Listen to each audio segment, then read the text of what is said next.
E no canal Cartas Obscuras, o fantasma do meu namorado.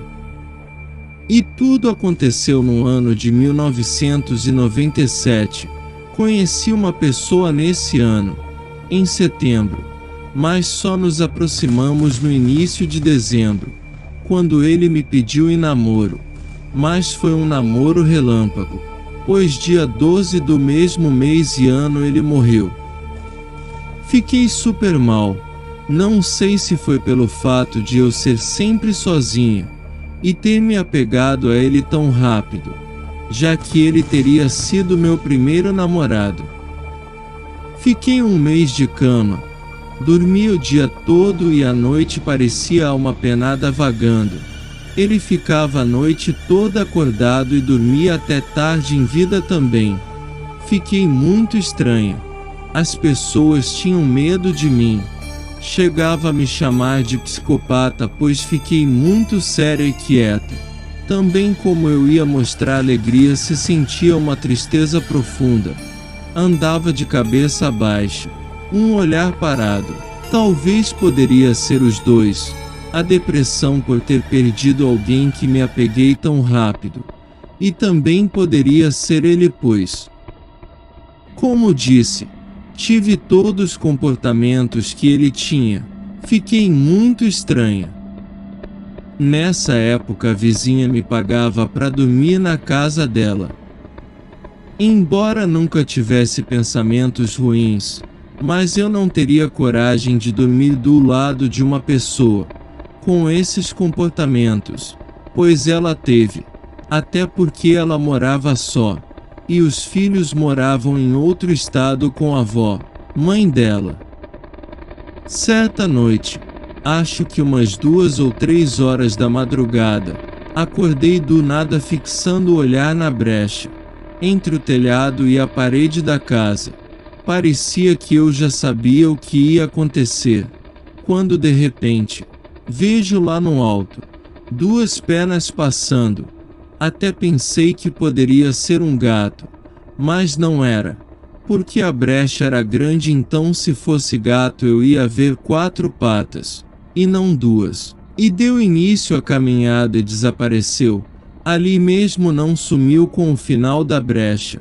Logo em seguida a vizinha me chama, e eu já respondo morrendo de medo, pois já imaginava que ela iria falar dele.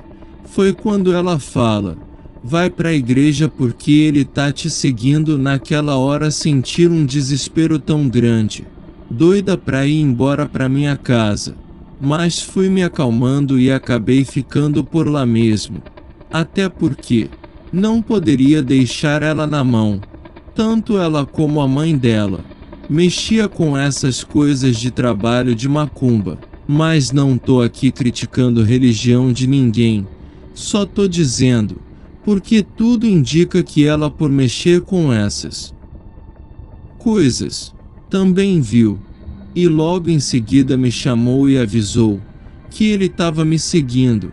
Acredito que só não falou nada pra mim que viu, pra não me causar mais medo.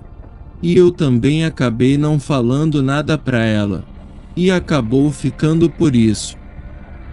No mesmo mês ela viajou e eu continuei cuidando da casa dela. Nesse dia eu estava com minha irmã conversando. Era umas 11 horas da noite, e nessa hora tinha um cachorro que estava latindo muito, mas não demos muita importância, porque a gente achou que era por causa do vizinho pinguço que tinha, ou por conta do movimento, por ser um ponto de venda de drogas. Então continuamos nossa conversa, mas foi ficando tarde e o cachorro não parava de latir, e aquilo foi incomodando a gente, até porque o latido estava mais próximo da casa que a gente estava, e começamos a pensar que poderia ser alguém ali, querendo nos fazer o mal. Foi quando tudo silenciou na rua e só o cachorro continuava latindo. Então eu olhei por debaixo da porta. E o cachorro latia virado de frente para a porta. Dava para ver pela posição. Então eu falei para minha irmã: não tem ninguém. E se alguém estivesse do lado da porta, o cachorro iria latir em direção à pessoa. Então resolvi abrir a janelinha da porta. E para minha surpresa o cachorro latia para minha direção. Então o espírito estava de frente para mim, mas do lado de fora. Toquei o cachorro e fechei a janelinha e rapidinho fomos dormir, morrendo de medo. Foi sinistro e ficamos com medo até porque ia dar meia-noite. Até minha irmã imaginou que era meu falecido namorado que estava ali. Outra vez fui eu, a ex-cunhada dele, com os filhos dela. Dormi na casa da irmã dele, que morava em uma chácara. Todos sabem que esses lugares têm muito mato e muito silêncio. Então era umas 7 e pouco da manhã, estava só eu, a filha da irmã dele e a filha da ex-cunhada dele, ambas com uns 12 anos. Os pais tinham saído, o resto dos filhos da irmã dele tudo na escola, então ficou só eu tomando conta das meninas. Era bem cedo, a gente ainda estava cada um em suas camas conversando, quando uma delas resolve falar o nome dele. Para que ela foi fazer isso?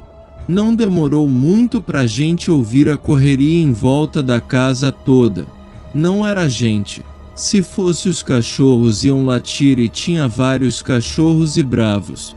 Tanto que a casa dela era murada e bem alto, por causa dos cachorros que eram bem bravos. Mas, apesar de dar passos, não era passos pesados como de uma pessoa e era muito rápido. Como alguém iria conseguir dar volta numa casa enorme rápido daquele jeito? Foi aí que falei para as meninas: meninas, por que vocês foram falar o nome dele?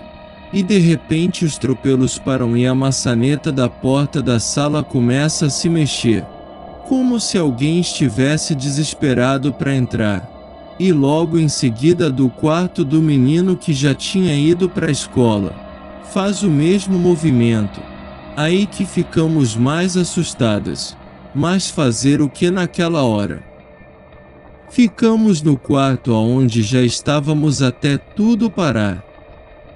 Outra vez fui dormir lá de novo, só que no quarto do menino. Acredito que todos já estavam dormindo, quando os cachorros começou a latir muito. E ela criava aves. Era galinhas e patos. Só sei que estava um barulho, que comecei a ficar com medo, pois senti que ele estava por ali.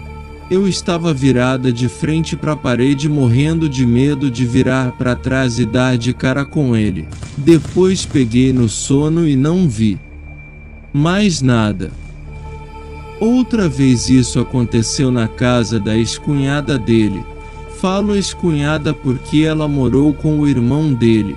Eu estava chegando da rua e para ir para minha casa passava em frente à casa dela, quando ela me chamou assustada, dizendo que estava acontecendo uma coisa estranha na casa dela, ou seja, nas roupas brancas dela, que ela nunca tinha visto aquilo. Apareceu uma mancha que ela colocava de molho várias vezes e quando ia pegar para enxaguar, a mancha grande e horrível estava lá de novo. Para mim eram duas cores misturadas que chegava a nos causar um certo pavor. Era uma cor avermelhada e ao mesmo tempo marrom. Parecia sangue com barro. Justamente a de cemitério, mas era bem assustadora mesmo. Por coincidência minha mãe também estava lavando roupa. Foi quando chamei ela que fez umas orações e disse que depois dessas orações a mancha não voltaria mais. E realmente não voltou. Mesmo, só que para nossa surpresa, quando chegamos em casa a mesma mancha estava na roupa que minha mãe lavava. Vai minha mãe rezar de novo até que sumiu de vez, e nunca mais apareceu, graças a Deus. Dias depois dele ser enterrado, não conseguia mais ficar na porta da casa da ex-cunhada dele. Ele em vida visitava o irmão e a cunhada sempre, pois tinha como pais, já que eram mais velhos que ele. Ela sentada na porta da casa dela e eu de frente para ela, só que em pé porque a casa dela era um pouco mais alta que a rua. Estava eu ali, conversando com ela quando de repente, senti algo chegando perto de mim. Foi quando comecei a sentir uma moleza, e em seguida um nervoso de louco. Precisei sair dali logo. Várias vezes isso acontecia porque gostava de frequentar a casa dela. A última vez senti a mesma coisa. Ele chegou de novo perto de mim e a sensação ruim aconteceu de novo. Até que chamei por ela. Maria. Ele tá aqui. Ela respondia: tá não. É impressão sua. Daí eu falava: não é impressão minha não, ele tá aqui sim. Daí a pouco sentia o nervoso de doida que tinha que ir embora. E fui proibida pelos meus pais de visitar ela por um bom tempo. Sem contar que tinha um lugar da cama dela que ele gostava de sentar. Quando eu sentava o lugar esquentava e por coincidência, ouvi ela falando para a irmã dele a mesma coisa.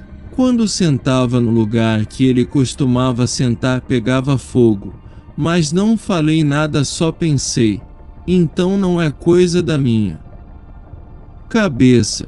Minha casa na época era pequena, tinha só 2 cômodos que era dividido com o guarda-roupa de casal dos meus pais. Do meu lado esquerdo tinha uma beliche onde eu e meu irmão dormiam. Só que eu, por ser sonâmbula, dormia embaixo, e ele em cima, e do meu lado direito tinha a cama da minha mãe de casal, e na frente a de solteiro da minha irmã. E por privacidade minha mãe colocava uma cortina na frente da cama dela. Isso aconteceu no dia que ele foi enterrado. Deitamos para dormir. Apagaram-se as luzes, mas por causa da claridade do lado de fora que alguns vizinhos deixavam as luzes acesas, tinha uma janela perto da onde minha irmã dormia. Foi o suficiente para clarear, não sei se posso dizer sombra, corpo ou vulto dele espiando minha mãe da abertura da cortina. Só ouvimos minha mãe levantar assustada dizendo que ele estava entre essa abertura da cortina meio corcunda olhando para ela. Eram 2 cortinas. Ela fechava à noite e de dia ela abria. Era por volta de umas 7 horas da noite. A rua estava movimentada. Já era começo do ano de 1998. Estava sozinha na cozinha sentada na mesa escrevendo. Gostava muito de escrever. E na minha frente tinha a beliche que eu dormia com meu irmão e do lado esquerdo tinha uma sapateira encostada atrás do guarda-roupa da minha mãe que dividia a casa. Em cima dessa sapateira tinha uma imagem de uma santa de papelão. Não sei se foi porque comecei a pensar nele, ou ele estava chegando perto de mim. Por isso, me peguei pensando nele. Alguma coisa me fez olhar aquela beliche. Logo em seguida se mexeu como se alguém estivesse sentando ou levantado. E a imagem que estava em cima da sapateira voou para cima, depois caí no chão. Só sei que meu falecido namorado me perseguiu por muito tempo. Foram os meus sonhos. Se gostou, se inscreva no canal. Deixe seu like e acione o sininho. Obrigado.